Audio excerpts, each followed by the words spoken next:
Alors, nous allons désormais revenir sur l'utilisation du théorème de Pythagore à partir de cet exemple. Cet exemple, nous avons ici le sol, nous avons le plafond, nous avons une armoire symbolisée ici, représentée, modélisée par ce rectangle, et on veut soulever l'armoire. On veut la mettre droite. Est-ce qu'on va pouvoir ou pas la mettre droite? On a ici les dimensions de l'armoire, 2,10 m, donc ça correspond à la hauteur qui est ici. La profondeur et la largeur, 70 cm. Donc on peut se poser la question, est-ce que ça va passer? Certains vont dire, 2,10 m de hauteur, la hauteur de ce plafond c'est 2,20 m, pas de souci. Si on essaye virtuellement de monter l'armoire, qu'est-ce qu'on se rend compte? On se rend compte de quoi? Alors bien sûr ce n'est pas en vraie grandeur, mais ce qui va jouer, ce ne sont pas les dimensions comme ici, ce sont cette dimension-là, cette longueur-là, qui doit être plus petite que 2,20 m, et cette longueur-là, c'est la longueur d'une des diagonales du rectangle. Donc, pour pouvoir répondre à ce problème, il va falloir trouver la longueur, là, des diagonales du rectangle, et un rectangle et ses diagonales qui ont la même longueur. Donc, on parle de là, ça ne change rien.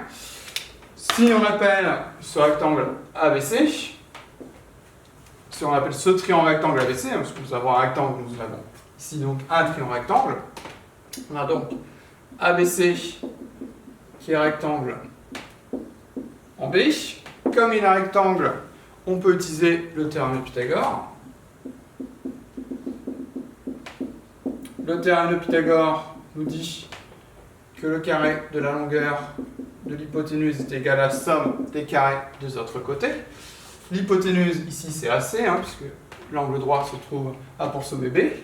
Donc on a AC au carré qui est égal à BC au carré plus AB au carré. AC c'est la longueur que l'on cherche. Donc on laisse AC. BC ça correspond à 70 cm. Alors attention, il y a des mètres, il y a des centimètres, il faut donc convertir. 70 cm c'est 0,7 m. Donc ça va être 0,7 carré.